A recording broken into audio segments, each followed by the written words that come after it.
We are Iowa's most accurate forecast.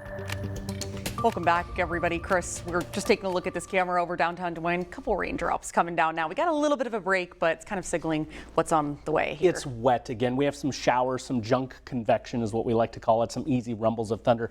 Bankful conditions in the Des Moines River right now, south of Saylorville, but we're watching that level closely.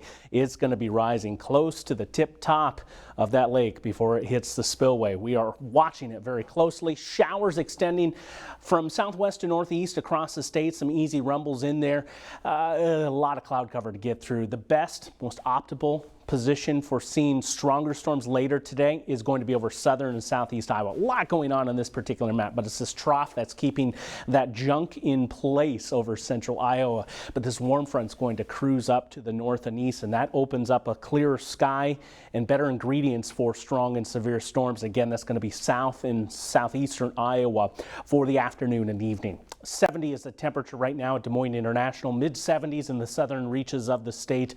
I'm especially going to be watching the dew points as well as those start to rise into the 70s. Moisture also means thunderstorm fuel, so we're watching that on the increase too. I think the biggest rises are going to be over the southern part of the state once again. So it's soggy for some, but severe for others as we go into the afternoon. It looks like our 4th of July is going to end up being wet too, but with a dry day sandwiched in between. There is a flood watch across the eastern 2/3 of the state of Iowa.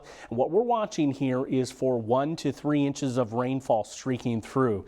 Now, here's the flooding scene along the Des Moines River. Still some subtle rises in Stratford into minor flooding territory, but we're still expecting flooding along the banks for the next week plus in several locations. In fact, Saylorville is rising just 2 feet away from spillway level. We have an additional 6 feet to give if they raise those pneumatic gates in the spillway, but still getting closer to the tip top. And if that is overcome, it would mean flooding downstream into Des Moines. So we're watching the rain closely as we move through the next 2 weeks. Again, some streaks of heavier rain. I think it's trying to line up further to the east. Look at these temperatures. That's the energy, and things start to blossom up around 3 o'clock and beyond. South of the line from about Red Oak to Des Moines to Cedar Rapids, and then strengthening more into an organized line as it pushes south and east with time. Now, as I mentioned on Wednesday, we're going to dry up for a day. Some high-level clouds drifting through. Still, temperatures should end up being well into the 80s overall in the day. Next rain up as we move into Independence Day early in the morning, incoming in the night prior. Severe weather outlook is level 3 of 5 across the southern reaches of the state. That's where I think the risks are a little bit more pronounced. Tornadoes possible, damaging winds, and hail also going to be in the works. Amounts of rainfall, streaky 1 to 3 inches. Don't take for absolute truth, but I want you to get a general sense of what we're talking about here. I do think southeastern Iowa will check in with some of those highest amounts. 66 is the call for the overnight low tonight, and then tomorrow is warm at 87.